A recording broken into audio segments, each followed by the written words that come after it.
evidence. Now, Bill Chalker, who had been a friend of mine for a couple of years, I hated him early on because everybody painted him to be a AGO spy or, something like that. And he's one of the best researchers. And if he was covering up things, why would he write a book about my story and, Yeah, sure. do the DNA test and so on? But yeah, anyway, Bill was like a bit confused. He was like, Peter, why haven't you ever discussed this story with me? And I was like, Bill, my 88 experience is a can of worms on its own. This, this is just, on the level on its own. I don't want to go there, mate. And I like to talk about my conscious recall cases, which this is one of them. But at the same time, back then, you had to slowly spoon feed people. I couldn't dump everything on people at one time and expect them to Yeah, believe it and accept it, You yeah, just have to give them little by little, and that's, yeah. And so anyway, Bill asked why I hadn't discussed it with him, and I told him, I spoke to Professor John Mack about it, and I decided that I just want to keep it quiet. So anyway, he kept it in the back of his mind. And then 6 years later, I got a call from him and he informed me that he had I knew about this APEG group, anomaly physical. So it'll come to me. It's called APEG anyway. And he said he's got some friends who are biochemists, and scientists and so on, who are willing to do some testing. Would I, give them the hair to test? And that was taking a big leap of faith, like I've got two pieces of hair, very rare to come by, give them to someone and I've got no control over. I'm not going to be there all the time. But I yeah, trusted Bill. I trusted him. I really do trust him. And we're good friends. He called me tonight, like we're really good friends. But anyway, gave him the hair. Bill kept the hair for 10 years because after the testing and that, he's kept it stored. And, I'm not one that needed to want to have it on me and show it to people and go, look what I got. So for 10 yeah. years, they had it. I didn't care. And what happened was biochemists got on side. A couple of them worked for CSIRO, but the testing, some people get this wrong. They say it was tested by CSIRO. It wasn't. They're a big government scientific research. Yeah. And two people, I think a couple of people, maybe more than two, worked for them, but the testing was done outside of their labs. It was done in an independent lab. And so, yeah, I was only too happy to hand the samples over. And once they tested the samples, I think there was three stages to the testing. And the first one they tested, I believe, I think the root of the hair. And lucky for me, one of the hairs has a root and a shaft, and the other one, I believe the other one was different, like maybe from the Asian female, Okay. because to me, looking at him with the naked eye, it was darker and thicker. The other Okay. one looked more like fishing nylon and transparent. But Bill assures me they looked under a microscope and it's similar, the same, if not from the The same same. piece. I Okay. still have my doubts. I still think I'm right because I know what I saw when it was fresh and it was there. I could Yeah. tell two different hairs. But Yeah. anyway, they test lucky the hair had a root and a shaft. Now, the root of the hair, when they did the DNA testing, they found that it had a rare Basque, Gaelic, Nordic DNA, Mm. blonde hair, blue eyed, Scandinavian looking, tall, Yeah. fair skinned. And then when they tested the shaft of the hair, which should have yielded the same DNA, it actually came back with the rarest mitochondrial DNA, Chinese mitochondrial DNA, the rarest on the planet, where there might be like 4% who have similar.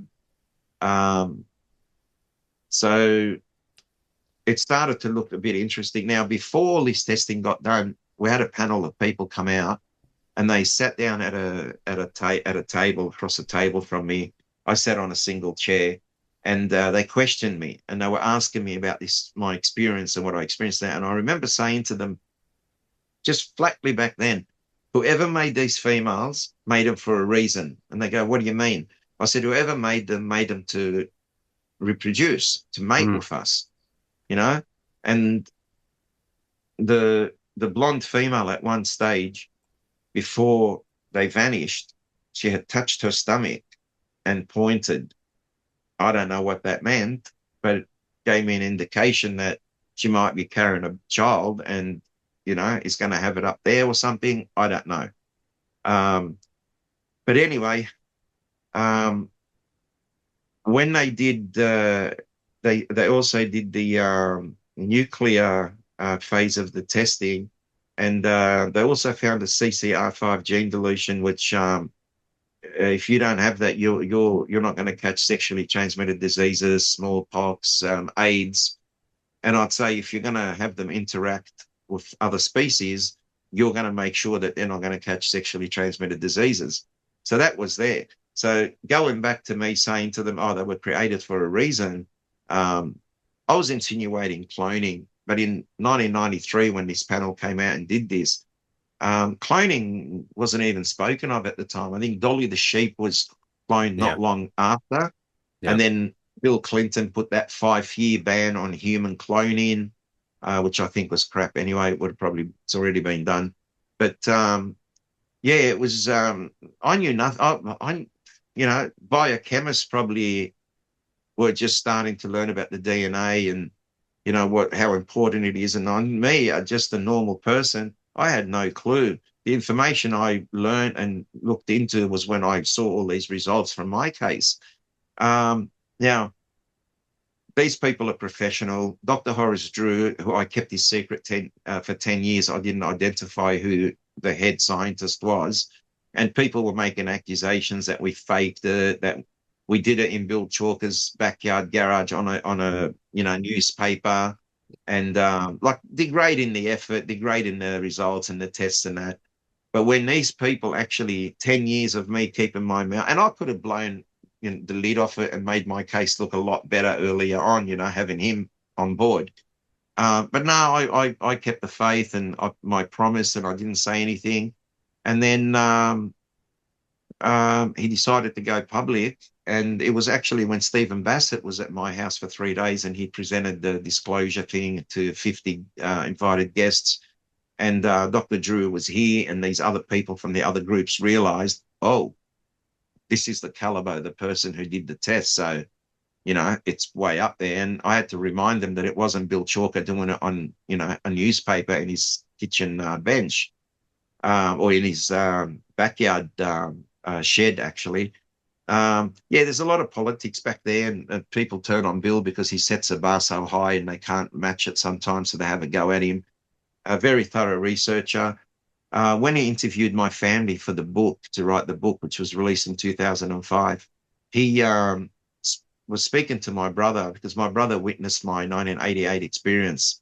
He's Right. the one that I slapped and woke him up. Yep. And Yep. he told Bill that he was sitting in the chair that sees right across from one end of the house to the other. And he said he saw me come out of my bedroom levitating on my back with my feet first towards the door with Oh, three beings around me. Yep. One at the front, the three hooded gorilla looking beings, gorilla ones. Yeah. one at my feet and one on either side of me, walking me out. And he said he was petrified because he was paralyzed and he couldn't move to do anything. And he said, I thought that was my brother's soul and they're taking him and I'll never see him Oh, alive again. Yeah. So it petrified him. But yeah. So anyway, once they did the testing and they got their, results, and it was, it wasn't the whole testing was done at once. It was over stages. So, right. they do the test, things would build up, there'll be a bit of excitement, then it die off a bit. But after the initial testing, they came and took a hair sample from my wife at the time. They took hair samples from me, tested them. It didn't show anything. Now they said that Vivian's hair didn't show DNA because of bleaching. Hmm. She didn't dye her hair. She never bleached her hair. She has Weird. natural color hair, always has. So I don't know what happened there or why Right. there was no DNA in her hair. There was something. Um, so once Bill Chalker and Dr. Horace Drew um, released the results in the IUR, the International UFO Reporter, Hmm. it got a lot of attention. It was actually one of their best sellers, which is great. But it got a lot of movers and shakers interested in the topic. And Luckily, Bill was able to get some funding to do some good research. Um, but as I was saying, when he was researching the book and he was talking to my brother, my mum walked into the room and she said, "What in Lebanese?" She said, Yeah. "What are you guys talking about? What's this gentleman here for?" And my brother said, "Oh, he's here to investigate what happened to Peter in 1988, Peter's experience." And my mum was like, "Oh, yeah, I remember when we were younger in Lebanon." Now she's talking when she was a teenager. Okay. My mum, I think, was born in 1932. She's like, "Oh, when I was a teenager, or my friends and I would see what they called flying plates." Oh, And she said, "Oh, in Lebanon, we'd see them all the time." And she said, "But our parents, my grandfather was a communist, her dad, right?" okay. And she says, um, every time we saw them, we ran home and excited to tell them, "Look what we saw." They'd go, it's an Israeli spy plane, or it's an Israeli spy this. It was Huh. always blamed on the Israelis. Huh. Always blamed on the Israelis. Yeah, yeah. That's See, interesting. that's like us, my 1971 experience. We used to have helicopters flying over our town with the soldier sitting with his feet on dangling on the landing gear, throwing propaganda, and it was all different colored material. We didn't care what was written on the propaganda, but we'd collect all the different colored papers. Yeah, That's yeah. all we were interested in. But we were very accustomed to helicopters flying low, and that's why I know my childhood experience in Lebanon was no way a helicopter, no chance, No. And I've had many, many experiences, but I tend to stick to my conscious recall experiences the most. I do discuss them every now and then, the other ones. It's like high strangeness experiences, and I've had a few, and I've got evidence to support it. Like I've had scratches on my body. I've had him appear in front of people watching, and I've got photos of them. Um, some people say, "Oh, don't worry, it's okay. They're warning you." Some people say it's bad. I think if someone can scratch you, it's not good. No. That's how I see it. They Yeah. can look me in the face and whisper in my ear to tell me they don't have to scratch me to get my attention. No. No. And some of the scratches are pretty bad. I can show you pictures of later and that you'll see what I mean. But yeah, so since since the 92 investigation and all the media interest and podcasts everywhere now, I mean, I'm in a way I'm glad that it's happened that way, because over 34 years since my 1992 experience, and people still get the story wrong. It amazes me and it Mm, upsets me. It sure. disappoints me more than upsets me. Like there's a book published 2005 with complete details. It's got the whole procedure Thing. for the DNA testing. The whole testing procedure is in there. It's a whole report. Um, it's in documentaries. Even my mum talks to aliens, where you said the lady Yes. bought Yes, Mary yes. Rodwell. Um, yeah, I passed that lie detector test, You but did. You did. unfortunately, the other guy, Greg, that was there as well, that Mary had retrieved a lot of his information or his memories through hypnotherapy. He failed, and it broke my heart. I felt so bad for the guy. I saw how devastated he was. Yes. Um, that's why I like to stick to conscious recall. It's like a Yes. memory I'm having with you, and now I'll be Yes. able to remember this for a long time. Oh, And cool. I'm it's honored. that's how you're welcome. But that's how I see it. It's like, yeah, and I felt terrible for the guy, mate, because he was so adamant at what he saw, and then once the Yes. results come through, he was shattered. He was Yes. completely shattered. So that's why I like to stick to my conscious recall. With lucky to have evidence. In saying that, we've had at least six people come forward. I had one come forward last week claiming to have had, all of them have said they read my story or they heard about my story, and then 2 weeks later, they had the exact same experience with a blonde and an Asian, Huh. and the hair samples, and the hair samples. No way. But unfortunately, yeah, look, my sample's only one, right? I wish we had 100 of them, Sure. and they didn't all have to match. But if they were all exotic or all strange in some way, we're looking into something, and we've got more to work with. But unfortunately, it's just one sample, and I'm hoping that we can get people to come forward. And look, there could be people who want to fake it and waste people's money because it's not cheap to do the DNA, but not as expensive it used to be either. Sure. But yeah, I we've had a couple of cases where people have said they've had read my story, then they had the same experience, went into the bathroom, pulled their hair off their private area, and dropped it on the tiles or put it on the wash basin. Went back 2 hours later, grabbed them, put them in a bag. Right. Some years later, Bill Chalker got in touch with them because they contacted me and said, I've got hair samples as well. They were tested, and two or three of the tests came back where it was the daughter or the wife's hair. Now they could have dropped the real alien hair, dropped it, and then gone back and mistakenly picked up another one. I would not drop it. Me, as soon as I realized where it came from, I put them straight into a bag. I wasn't going to let them go No, no. a meter away without, yeah. I wasn't going to walk with them a meter because, it's a hair. You can lose it so easily. And I think And your story is unique because I think you caught them in the act. I think they would have removed that hair after the process was done. Because I think, the scientists were thinking maybe not. The mm, scientists were thinking maybe they're saying, what took you so long? Like, what mm, took you so long to test this hair? And that's why we're putting them there. And there are all these people now. I had one last week. He said he's had many hairs, many, many hairs from a blonde female, many hairs, many times he's had to remove hairs off his private part. And I said, mate, keep them. Like, if yeah. that happened to me, I would be putting them in a bag and I wouldn't feel bad about And it. how agonizing you described it was. I can imagine if this guy's waking up with, I got hair on my penis every other night and I have to rip it off. Yeah, Like, what look, the fuck? if they were embedded like mine, Yeah, oh, exactly.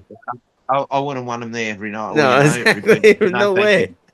you. Yeah, that was the most painful thing I've experienced down there, mate, honestly. Yeah. And another thing I should mention, and look, I tell my story. I don't care if people believe me or not.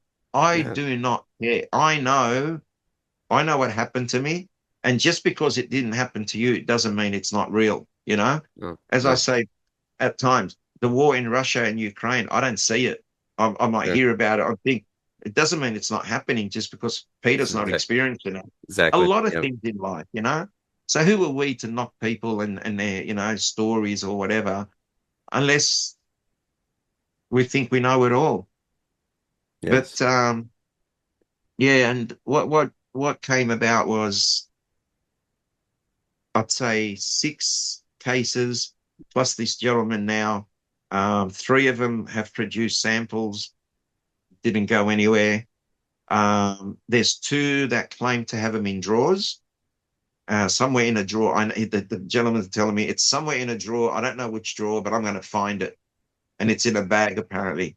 Now, I'm not going to hold my breath, but let's see. But that's what we want. We want some more samples, Right. preferably the hair samples because it matches the case. And if we can replicate or get something close to it, it'd be amazing. Now, as everybody, I'm not sure as you know this, but other people have heard me on other podcasts. And I've got to say, the reason I do these podcasts, my story's been out since I was a child, but really came out in the 90s with my 88 experience, my first one that I Yes. went public with. 1992, coming in onto 34 years now. Um, people still get the story wrong. That's Like crazy. when they're commenting on it, I just did an It's AI not that search. it's not that complicated of a story. I mean, it's you tell it really well, and it's Well, really it's easy to in a kind of book. repeat. 'Cause I tell your story all the Yeah, time. and it's in a Like book. Like it's like people pieces. say, even Richard Dolan says, oh, he met two Nordic women. I didn't meet two Nordic women. It Right. was one Nordic looking and one Asian looking. Right. I checked AI yesterday, and it said that the DNA, the hair came from a child, an alien child. That's where the DNA came from, and Bill Chalker supplied the sample from an alien child. That didn't happen. That's No. not true. Yeah, and it upsets me when I hear completely different versions of my story. They even get my name like not even close. Oh, Um, yeah, it's frustrating, and oh that's yeah. why I thought, you know what? I'm going to start doing this again because I did it for a lot of years. I was out the front, the face of it, doing it. And I thought, no, you know what? It's heating up the topic again now, and a lot of people are coming jumping on board.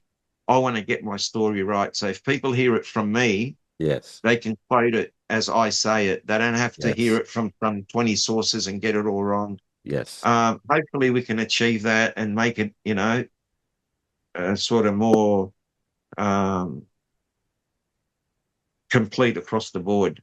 So, people know that you're talking about that one case. You're not talking about 30 different cases.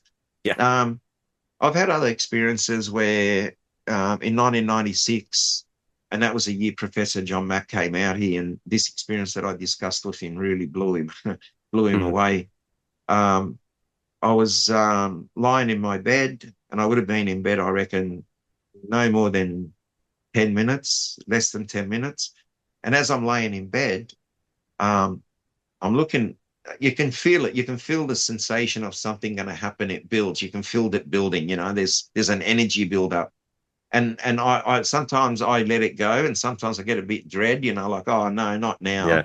now. And I felt it, and my partner's lying right next to me, and I tried, and even recently, a couple of nights ago, I'm separated with my wife, and I've had a partner for 3 years now. She was Mm. lying next to me, and I was having an onset of something starting, and I was trying so hard to touch her. It was frustrating me, and I couldn't move an inch, and I'm trying to reach over and that, and that's how it happens. The person next to you would think you're crazy telling a story like that because they don't experience it, and they're lying right next to you. But Right. that's because they get switched off. So I'm trying to reach out to her, and all I want to do is get my one of my fingers just to touch her, and hopefully trigger her to wake up. But I couldn't reach her, and I noticed I levitated off the bed. And as I levitated off the bed, I looked. My room is double room, and on the other side is a built-in mirrored wardrobe Yeah. with really big, heavy glass mirrors, mirrored doors. And as as I seen a group of the small hooded guys, I seen a group of them coming through, and it was a whole Huh. bunch of them coming through the mirror in my wardrobe.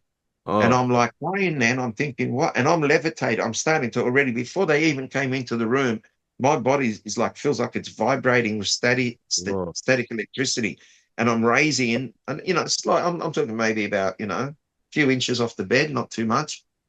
And as I'm looking towards the mirror, because it caught my attention, because I saw a group, I seen the hooded guys, and I'm like, oh, it's going to happen again. And I'm Oh trying to man. touch my heart, couldn't do it. And then they're at my bed. But what I realized as they were coming through, that it wasn't a group of them. It was only three of them. But then I could see their reflection in the mirror. So Huh. it looked like there was a group of them. And Sure. as they came closer to me, I could see, oh, that's their reflection.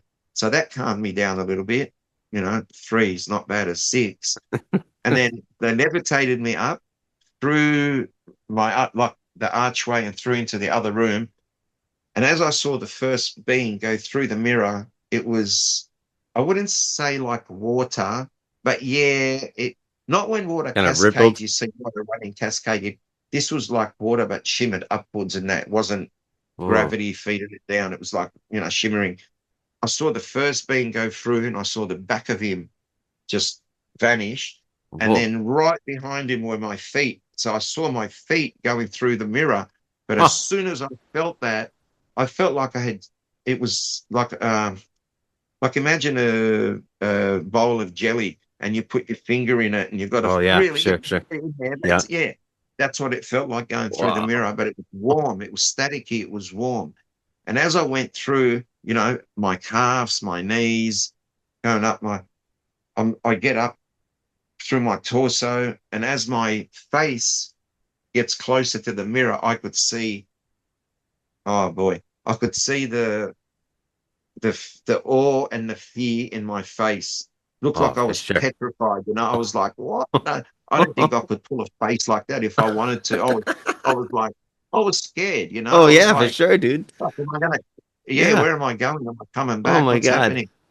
Anyway, I get through it, and I feel all this staticky stuff, but warm jelly-like thick substance.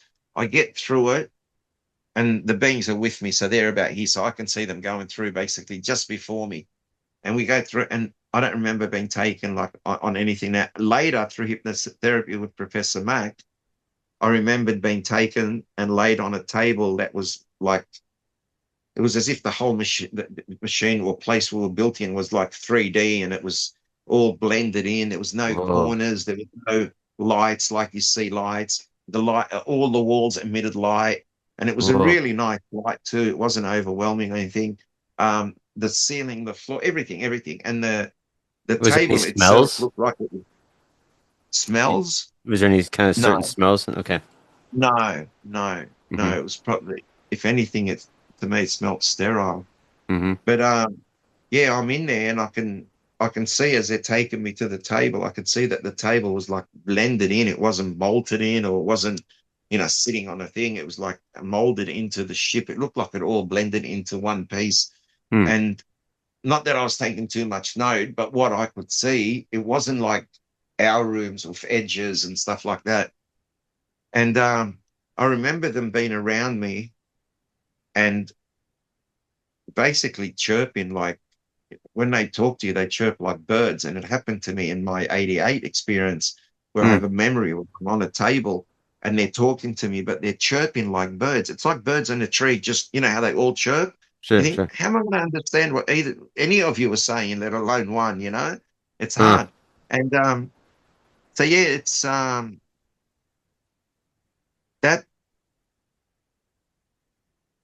I actually had a session with John Mack. Regression. I'm not big on regression sessions. I like to go with conscious recall. To me, I Right. don't know. I have better grip on it than the hypnotherapy stuff. But I've had four different sessions with four different people, and it was just more so to guinea pig myself. So if I'm going to refer someone somewhere, I wanted to know that they were, ethical and not leading questions, and that they were doing the right thing by these people. I didn't want to just make it look Right. like we're drumming up business for people. But I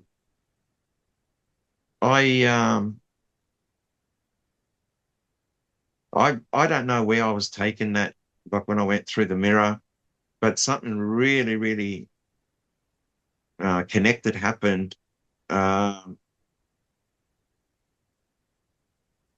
that would have been maybe 2, 3 years later, 2, 3 years Okay. after my experience. My nieces and my nephews were playing in my bedroom, which is, the arch, the other room. That's where the built-in wardrobe. My bed's in the other room. Okay. They were playing there for, I'd say maybe 2 hours in the room. We've got a big spa bath. They use it as a swimming pool and they come out, sit down, have their little picnic on the carpet and that. And then they got up, they played for about 2 hours in that room. Then they got up, they all worked out. I think there might have been six of them. My two kids, uh, two, three, four, five, six, it's about seven of them. And they walked out and they went into my son's room and they were sitting in there for a couple of minutes. And within 2 minutes of them walking out that room, I heard a massive, massive explosion. Huh. It, oh, I ran into the room thinking something's exploded. And what Right. it was that door that I went through had come off its hinges. Like the door is it's on the tracks. Yep. It had Slider. somehow, now the kids weren't touching it. I walked in there when the kids were playing. They were 2 meters away from it with bags in the way. So they couldn't even get there to touch it. Sure. Um, so what I find, it's come off its hinges, it's crashed and it's broken that like it was heavy, heavy glass on Yeah. the mirror, it's really thick glass. But what petrified me was when I walked in and looked, the door was off the ground and through the door was a big shard of glass that had broken and the door landed on it. And Oh. there were other big pieces of shards of glass. And I thought to myself, if those kids were in this spot, Oh man. Yeah. God knows Crush. what could have happened. I don't even want to think about what could have happened because the glass, how I saw, was broken and charred and in long, oh, geez, it would have done some damage. Sure. So I don't know if at that time that door was being trying to utilize to get these kids there and it Hmm. was somehow moving weird and it came off the hinges. I can't explain it. I don't know. but that was definitely the door that I went through, and it's still missing now. I haven't replaced it. Um, Oh, I don't know. I'll see. Maybe one of the other doors will do the job, but if it's going to happen again, I don't know. But shit. yeah, look, I've had multiple experiences. People talk about, abduction experiences and that. Like I've had multiple UFO sightings. I had a sighting at Homebush Bay with about 250 people, and it looked like a helicopter that was crashing, and it was like a teardrop almost. It was stretching with smoke, and we could see there were power lines, and we could see how it's moving past these power lines. It looked like it was coming down to crash. And I had a camera and binoculars in my car. All these people in the park. It was when Homebush Bay was being built for the Olympics. It Okay. was at that time. We went up to Okay. have a look, and we're looking out towards the west, and we see this, and then all of a sudden, this helicopter or whatever it was that looked like it was going to crash and moving rapidly down past these power lines in the distance. I mean, that's how we were gauging it. It was further than the power lines, but we could see it, dropping past the first power line, the second, and then all of a sudden we heard like a mighty thunderclap, a sonic boom, and this thing just shot away from it. And lucky Oh, for me, I've taken photos of it as it's coming down, like a oh, teardrop in the smoke. I've turned my camera and taken a shot, and I actually caught the red flash that took off. Now, there was a journalist who wanted to offer $10,000. He said if it was the plane Aurora. I think the oh, Americans were testing a plane called Aurora, and apparently it drops out of the sky and stops on a dime. Like it just oh. stops. It doesn't, yeah. And he wanted me to do backflips and somersaults and that, to prove things. And I said, mate, I'm not proving that because that's not what I'm about. So we moved on. But yeah, there was a lot of witnesses to that one, and it was an interesting sighting actually having that many witnesses. Very excited too. I had one at Sydney Airport where my My God. mother-in-law, my wife, my two kids, kids would have been, I reckon, 10 and 7 at the time.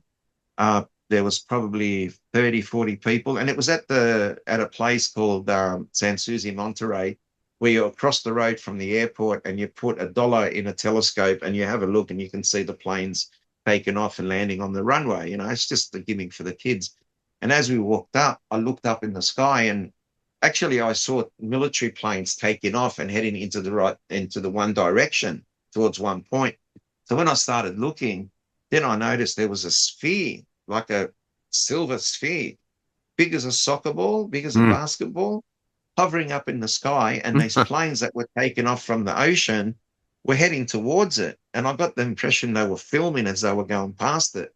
They knew it was there because at least 5 planes headed up and went into and they were like maybe within 5 to 10 minutes apart, and they'd all head in that direction. That's what caught my attention. I thought, oh, there's something up there. Oh And my here's this God. thing not too far high above us, and it was there for like maybe 20 minutes.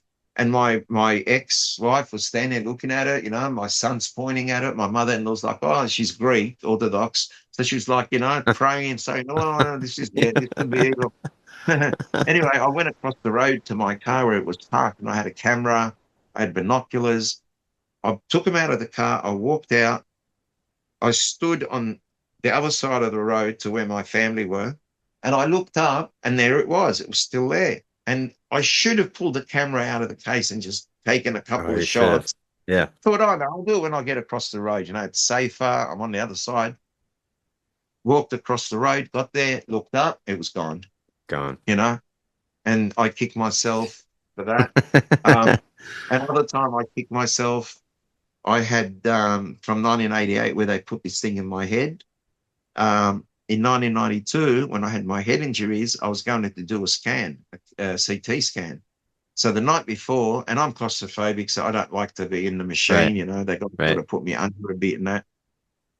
So my wife and I at the time was sitting down in the lounge room and coffee table in front of us, and I'm touching my head, and I'm saying to her, "There's a wire, like I can feel a wire, and Oh it's my pricking God. me. It feels like steel wool. When you touch steel wool, sometimes it Yep. pricks you." I Yep. said, it feels like, a bit of steel wool sticking out. And she has a look and she's like, yeah, there, I can't see it. She goes, but yeah, I can feel it. And then she Oh, moves it around a bit and she's like, oh shit, I can see a little tip of the wire coming out. She goes, you want me to get tweezers and pull it out? I was like, no, I don't want to pull it out like that. Like, what if it's connected to something? yeah. But, but, with habit, I just sat there. And it's like when you pull a tooth out or you Yep. have something, and your tongue is always on it and you Yeah. think, oh, Yeah. it's going to, yeah. So I'm touching it, I'm touching it, and I'm touching it. And then I, I felt it flick out and it was big as a match head. Hmm. It hit the coffee table, and I wish it bounced on the coffee table and stayed on the coffee table because I would have had a bit more evidence then. But it bounced and bounced it right between my feet on shaggy Ah. carpet. Ah. She's sitting right next to me. She was Shit. sitting right next to me. So we both heard The it little flick when tink. it hit the table and Yeah. then bounces off. Uh-huh. It could have bounced the other way and stayed on the table, but it bounced this way. So anyway, shaggy carpet, I went and got a vacuum cleaner. I put a tissue on the front of Yeah. it, Yeah. Yeah. Yeah. tried to suck it up. But then I thought, you know what? It's got wires, whatever. It's going to get stuck in the fibers. There's no way that's come out unless I see it and I can pull it out. I can't. Sure. Sure. So, and I was saying to my partner recently, I said, like, that's a bit of evidence that, it would have really Would have been nice to topped it have. off. Yeah. Would have been nice to have. Um, I don't know if it would have lasted. It might have just, disintegrated or whatever. A lot of them do. But, mate, if I list all the experiences I had in the stories, people will go, yeah, right, But must be dude, crazy. I think because you have all these stories, I think your soul or something about you have a connection with these extraterrestrials, especially if these extraterrestrials are working in a federation, because it seems like the gorilla ones, are way different from the Milky White, and who knows if Yeah. they have connections? They must have. And your story kind of reminds me of, you ever heard of Paul Villa from New Mexico, Yeah. Uh, 1965? and Antonia Villa-Boas. Is that who Yeah, you're talking about? Paul Yeah. Villa. 1967, I think. Yeah, well, he has a story that of extraterrestrials coming to visit him. His first contact was in California, and he meets this tall white humanoid man that kind of is like, "Can I show you this UFO around the cove here?" And he's just like, "What?" And they floated to this flying saucer that's flying right over the ocean, and this extraterrestrial is kind of laying out the story that his soul has a connection with their race of people, and then they're gonna have continuing contacts with him. And sure enough, they'd show up on his he'd go out, and his job was to take pictures of roads that are need working on or something like needs construction on, but he had to take his Yeah. camera to Yeah. show what needed to be done.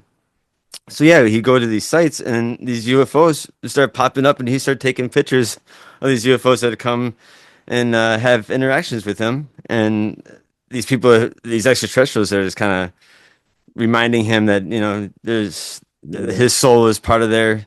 Anyways, he Yeah. never came out with it. Connection. He never came out with his story, and it was his friends and family that took his photographs and then put it publicly, and then it ruined his I think life. I've got I think I've got the wrong person here. I'm thinking Antonia Villa-Boas, who has a similar case to mine, where there's a female and there's sexual Sure. interaction. There wasn't any sexual Um, interaction, but the fact that like no, his what was soul the has some gentleman's name? connection to these extraterrestrials, the fact that they keep visiting him in a Yeah, sense, yeah, yeah. maybe again, like maybe your soul or something that you before you lived this life that you made an agreement to have this Well, done to you, or if you think about my mum mhm, and her story, yes. which I haven't actually mentioned it to you yet. We briefly touched on it, but I haven't even said the story. Hmm. Um, yeah, my mum said that they used to see flying plates and whatever, and people and everyone would tell them, "Oh, there's 80 spy planes." But she said, and this is what blew us all away. She said, "This is the same breath, like she said, oh yeah, we used to see UFO plates, flying plates, and all the family and older people would say, oh, it's Israeli spy planes." And they said, "But I remember one time in 1964, Peter was 22 days old. Mate, she remembers how old I was." Mm, And she said, at 3 o'clock in the morning, now this is in the Middle East in Lebanon, mind you, right? She right. goes, 3 o'clock in the morning, I'm breastfeeding my son, and I see an alien looking at me through the window. Oh, And she said, he wasn't looking at me, perving at me. She made that clear. He was looking at my son. Now, I wish we video recorded that session because my wow. mum's got dementia now and she's in a home and it's heartbreaking. But I know it was documented, Bill Chalker documented, and I believe he might have even had a tape recording of it. He's actually going to look it up and see if he can find it. I'd love a copy of that, hearing my mum talk about that. That's But awesome. yeah, she said that she saw an alien not perving at her, but looking at me. And then she said, what woman in 1964 wouldn't freak out and start screaming? And my uncle was one of two security guards in the town, highly regarded. Mm, They're higher than the cops there because they're there. They're the ones dealing with it. Cops are, away in towns and stations, wherever. They'll take you hours to get to you. yeah. So she asked him the next day. She said, "You know what? I didn't panic. I didn't scream. I just went to bed, laid down, put my son down, and I laid down and got up in the morning." And she said, "But I couldn't stop thinking about it. So I asked your uncle to check if there. We live in a town where it's got two cement factories, grey Hmm. cement and off-white cement. So there's two ports on either end of the town. Ships pull in from all around the world, load up, and they go."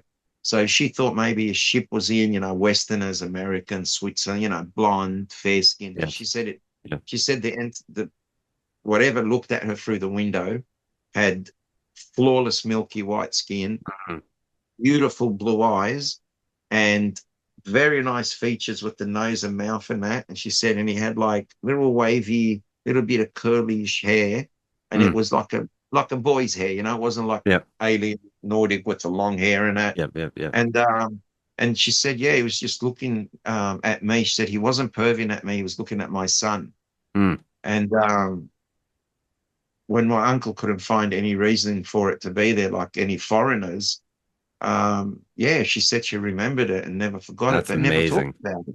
Yeah, but never talked about it. She Sure. Sure. never, and over the months before Bill investigated, talked to my parents, um, I asked a couple of questions about, do you remember when this happened? Do you remember when this happened? And yeah, it's a shame we didn't get it on video. That would have been, to me, that would have meant a lot. But, now, mate, she's almost a vegetable in a nursing home, Sorry. which is Sorry. heartbreaking. Yeah. Mm, Yeah. As long as she's not in pain, we're okay with it. And she's in a really nice place. So yeah. she's looked after there. That's all we can ask.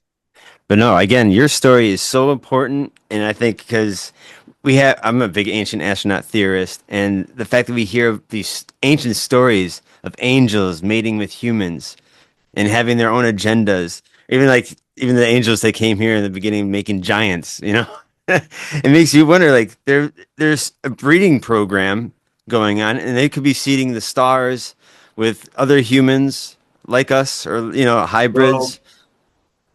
you know, I mean, the Bible, people base their faith, on 2,000-year-old religions or Islam, which is not as old, but stems from this stuff and that. Um, yeah,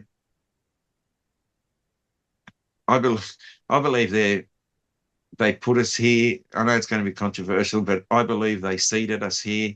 I believe they've been here for a long, long time. I believe Yes, they don't necessarily come from outer space every week. I think that's where they originated from. I think they're living on this planet. I I think agree. some of them, I think some of them are underground, some of them are underwater. Yep. I say that now with a lot of confidence. I don't feel like there's just a lot of evidence to suggest that with them going, diving into water and disappearing and people not seeing them reappear for days or whatever. There's obviously something going on. Now that we have Senate inquiries, now, oh my goodness, 30 years ago, the religious people, whether it's, the Islamic preachers or the Christians or whoever, and when you spoke to them about, believe it or not, I spoke, I think, at the Seven-Day Adventists, um, Okay. and there was like a couple of thousand people in the audience. And when I told my story and sat down, Bill spoke, and then the guy from the church came up and he said, okay, this is a perfect case of demonic possession. So I No. got up and walked out. I didn't want to hear that shit. So I got up and walked out, and I thought, you can label it wherever you want, but years ago you used to say it doesn't exist. It's bullshit, you know. People are Right. crazy reporting it. Now that there's the evidence is building and there's Senate inquiries going on, now the religious twist is, God created all things in the universe, and if He wishes them to meet, one day they will. This is how they're coming around to it now. I Yeah. get that, it can be a business, and you've got to yeah, but we live in interesting times. We live in times now where people are open-minded. I Oh yeah, honestly, definitely now. I think the Senate inquiries and that we're wasting our time. Just, I didn't, I heard the Russians today, maybe yesterday, have released their UFO files. Oh I yeah, think no, very recently they've done it and they're going to release some more.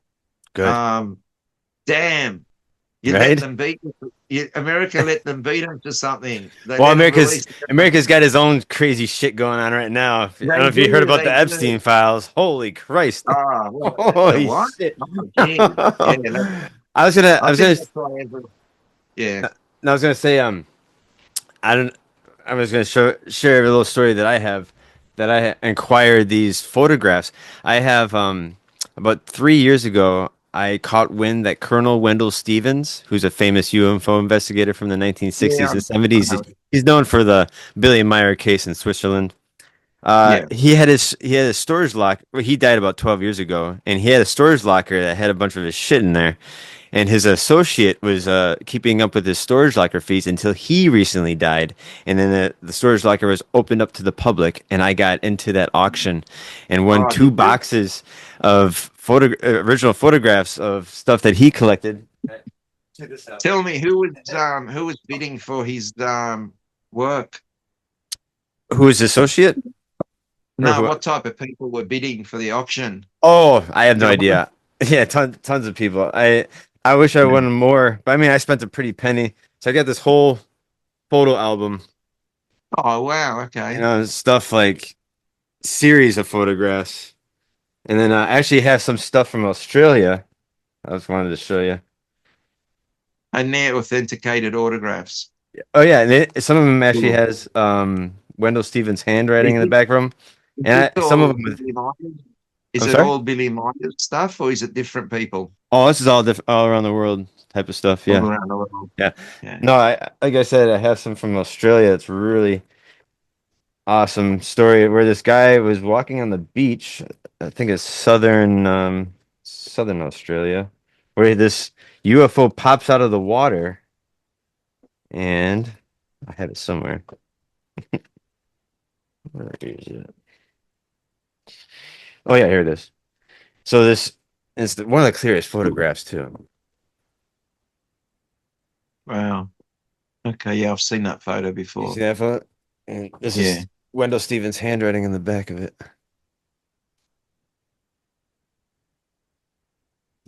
Okay. Yeah, but no, I have like a Wow. That's a good series of, find. and the fact that these two photographs are the same. So this other UFO from the sky came up and met this UFO that came out of the water, and then this little Seen that UFO. one. Yeah. Yeah. Yeah, I've seen that. yeah. But no, it just the fact that I fucking have these, I was like, Cool. That what is the so fuck? cool. So, uh, every- How many boxes of information were on auction? oh, a lot. Yeah.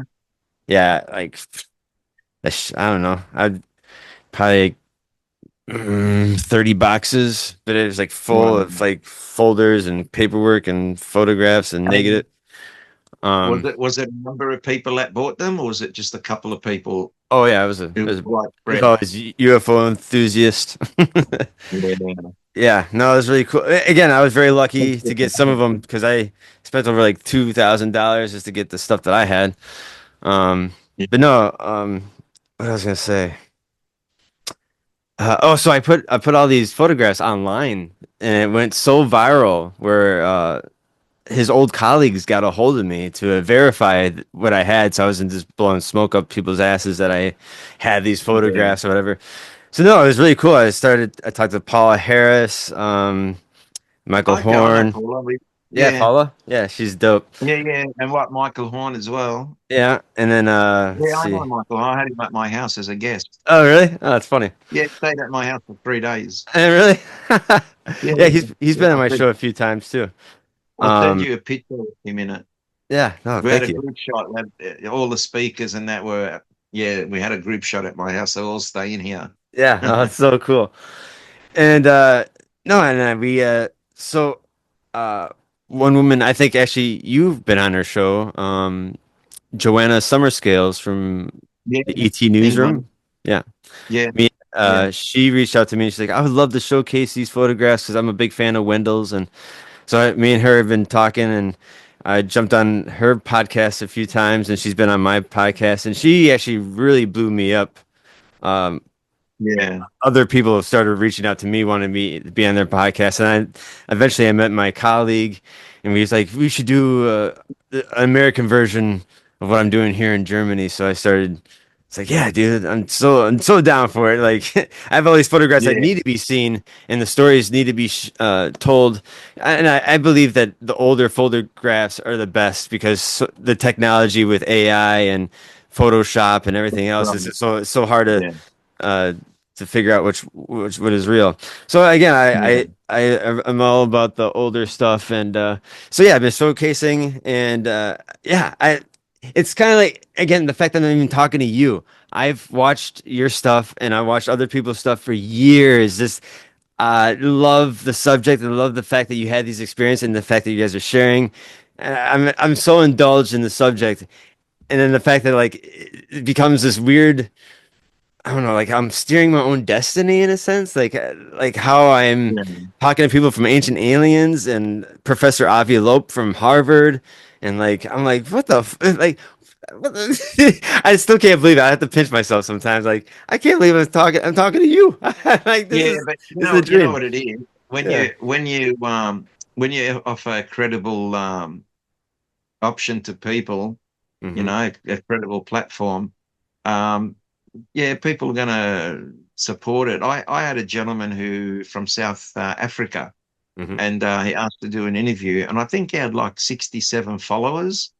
And he said to me, "You don't know what a big favor you've done me, like with making himself a bit more out there in Sure. around the world." Yes. But yeah, I don't just pick big formats to do it. I like helping the smaller guys, Well, thank you. get That's them interested. Yeah, get out there. And I mean, I'd love to do a YouTube channel and share my experiences, even my experiences through the UFO field. I tell you, it's a it is. landmine, and It yeah, you is. got to be careful where You you meet your tread. fair And, share of crazy people and the people who just oh hate yeah, you for your story or jealousy or something believe me, crazy. yeah. But no, I I think your story is so important and like the all these experience. I didn't know you had all these other previous experiences. I only really knew about the DNA of the hair. It makes more sense now that you had all these previous experiences yeah, because they see these extraterrestrials had a plan or still have a plan for you. I'm pretty sure you're yeah. gonna Well, look, I've been involved through my work. I've been involved. There was two armed robberies. Um, have. I've had guns to my head three Get times. I've had a stabbed. shotgun. I've been stabbed. I've had a shotgun to my head for 7 minutes in an 8 minute robbery. The guy telling anybody who touches their phone he's going to blow my head off. Oh, Um, yeah, I had one where it was six Islander males, big males, and it was in another club out west that I worked, and I actually stopped it, locked the whole place down, and locked four inside and two outside, and the police ended up getting them all. Um, I thrive. I'm at my best when crap hits a fan, when it's a mm, situation that needs handling. That's when I get into it, and I don't know. Maybe it's through the experiences I've had that I'm a bit intuitive. You can call it psychic, but yeah. I picked on this second robbery, and the manager was questioning me, and I actually had to say to her, "Do you trust me?" And she said, "Yeah, but we could lose our jobs. So do you trust me?" She was, "Yeah," and it was 100%. Like how I saw it. I could see it unfolding in front of my eyes almost, and just yeah, did a great job. Yeah, that's the thing. In crisis mode, I'm your man. I'm the guy you want to have next to you. It's not gonna. Yeah, I'll act on whatever and I'll defend whoever. But yeah, I don't know if that's why they target people. I don't know. I honestly believe a lot. It's got to do a lot with our DNA. It's your Yes. ancestry DNA, and um, yeah, I think we're just learning about that. And when we start to find out more and more about their interest in DNA, they see our DNA as a library, like a historic event where they can go back into your DNA and they can actually see things happening, to your ancestors. And Right. it's really, really interesting. I'm looking at I've stayed away from merch. I was never in it for money in the UFO No, field, never made money out of it. I never But a lot viewed of you as that either. I was well, you're just trying to what, get a your lot of story people out. now, yeah, I've got a lot of people now asking me for products, like Mm. they want a shirt with a picture that I've signed off on, and the way they won me over recently, which was on the Chris Ramsey podcast, the Area Mm. 52, um, he and other friend of mine, Luigi Venditelli, they said to me, Peter, it's not about you chasing the dollar or you're doing it out of greed. It's these people who want a gift from you, but they'd rather get it from you than from someone else, printing them or making them and selling them in with your name on them or something. These Yes. people would appreciate to get it from you. And I thought it that way. And I thought, yeah, it's just, and I've been doing this for such a long time and made nothing out of it. And to be honest with you, I'm looking now, I've been separated for 9 years now. And I thought we would have had to sell the house a few years ago, but it's building to that. And I reckon this year's the year. Mm. I got to pay my ex, nearly $1 million to keep this house. And what's breaking my heart is that I'm going to look, if I do have to sell this house, I'll lose the room where both my 1992 experience and my 1996 experience through Yeah. the mirror, I'll lose that. Where No. now the one my brother lives in that house, I can go in there if we need to do a reenactment or whatever, we Oh, can right, do that. right. The room's still there. And this thing is, yeah, it's stressing me out. It gives me a bit of anxiety. Um, I don't know what I'm going to do. My only option is to sell and move. But even then, like people are telling me, oh, charge for your podcast, I want to share my story for free. And if benefits come down the track, great. Yeah, Yeah, and if sure. not, yeah, if not, I'll just sell my house and get something smaller, downsize, and what am I going to do? I'm not going to, butt heads and No. not give her what she's entitled to. So I've got to get it done, and hopefully, if I can get an income stream and be able to pay her off, I'd be more than happy. But yeah, I mean, I've been to Japan. I've had Japanese crew here. I've been um, other places where I honestly don't make a cent. If anything, I lose money. Sure. And Sure. yeah, it's never been about that for me. It's always been about sharing my story, reaching the people who I wanted to reach, and that was the people who didn't know who to turn to. Right. And you know, connecting Yeah. with people who've had experiences and letting them, helping them to share their stories. I love having people text me and say, "Oh, I've got a story to tell you, but it's boring and it's too long." And I'm like, "Well, I wouldn't have given my details out if I didn't want to hear those stories, because to you Sure. might be boring because you repeat it every time. You've repeated it many times. To me, it's the first time, and there could be so much in there. And I Sure. just want to help people. That's all. I'm happy to be on it. Yesterday, I had my girlfriend here, my partner, and she Hmm. was laying on the lounge, and the phone rang about 3 o'clock, and I was on the phone till about 5:15. Huh. So 2 hours and 15 minutes, I was on the phone while my partner sat there, and she was actually going to go home in the morning, so just needed to spend some time together, but we didn't. But yeah, like that's how it is with me. I like to give, and I like to That's so just cool, man. communicate with the people. Yeah, it's a support network. That's it. You know, No. And I I think remember I remember Professor John Mack saying to me, um, it's one thing for you to look at your case. He said it's another to help other people through a support group because it says Yes. a lot about you.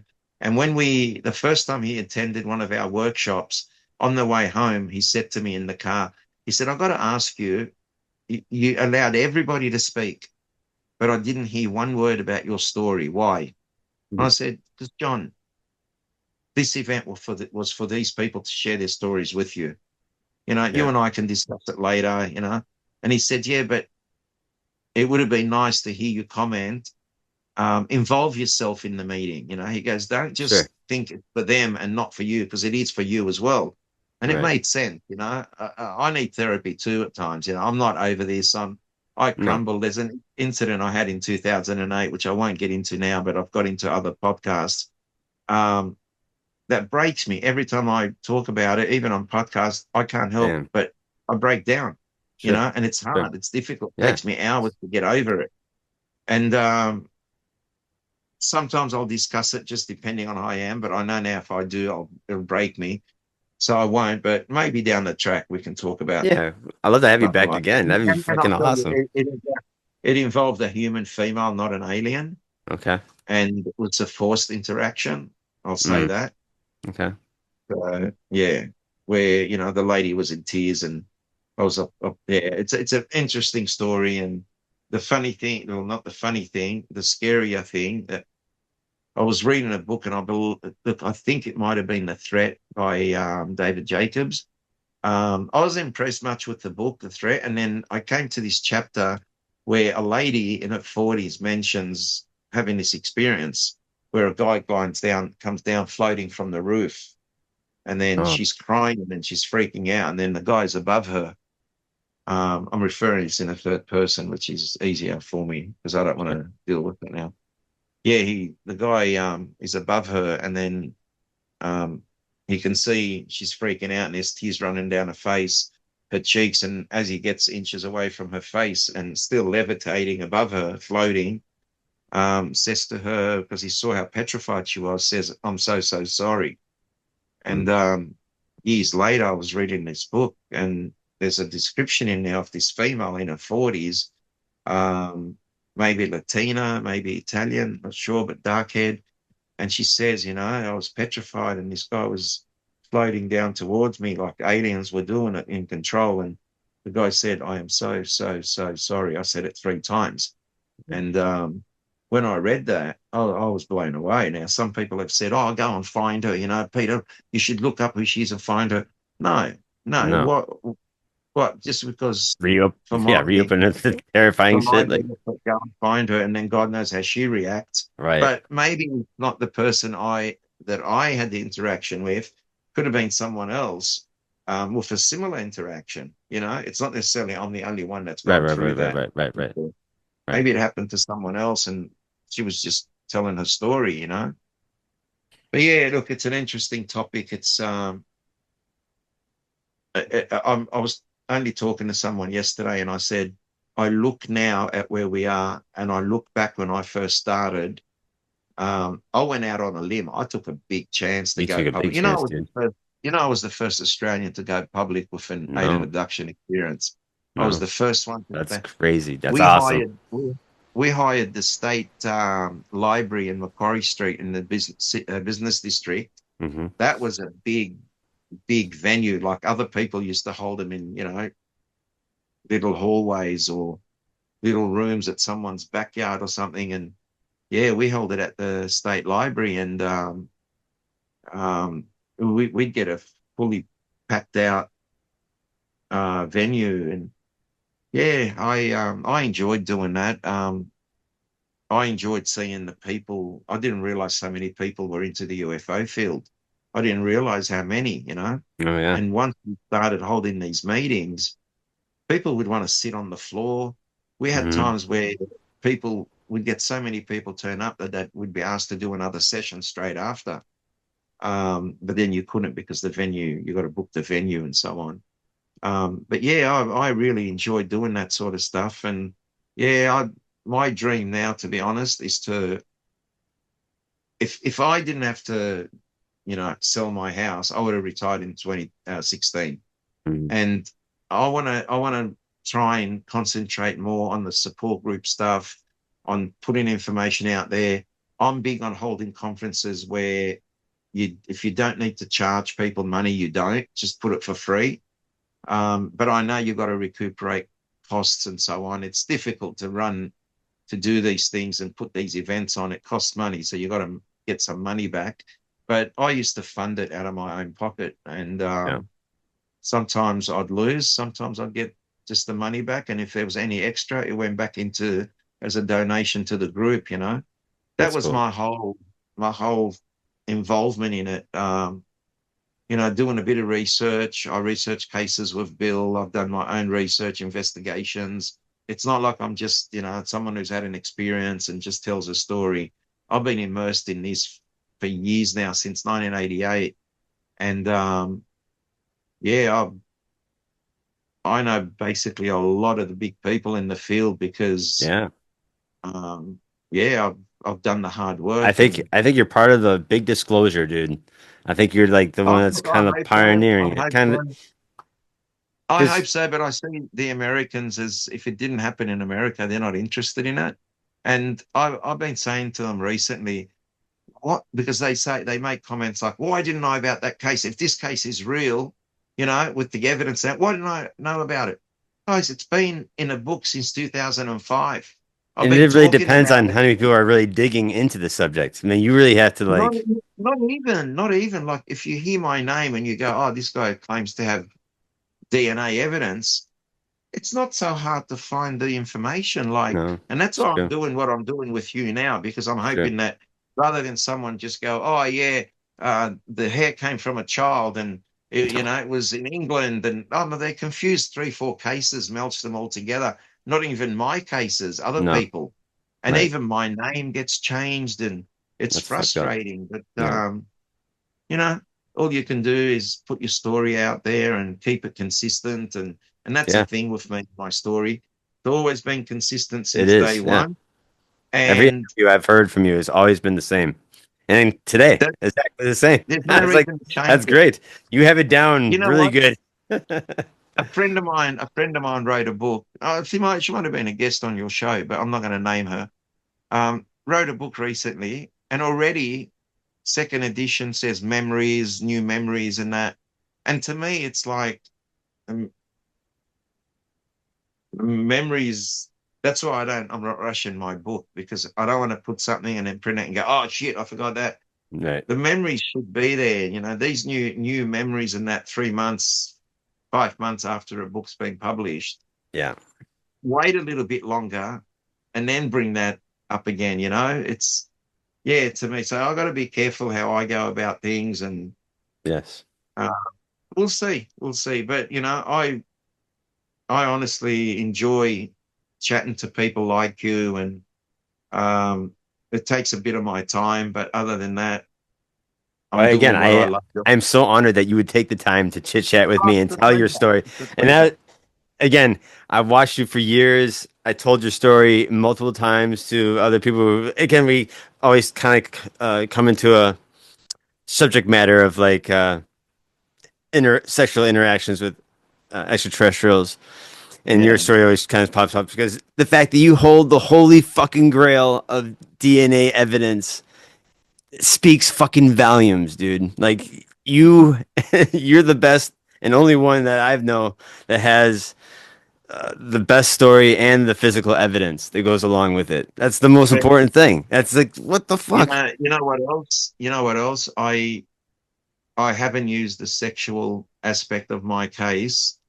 to sell it, to boost it, to No, give it more public. You know what I mean? no, That's something I don't want to talk about. And a lot of people have said, "Oh, mate, it'll boost your story." no, that's No, stupid. I've got children that I've got to worry about, Yeah.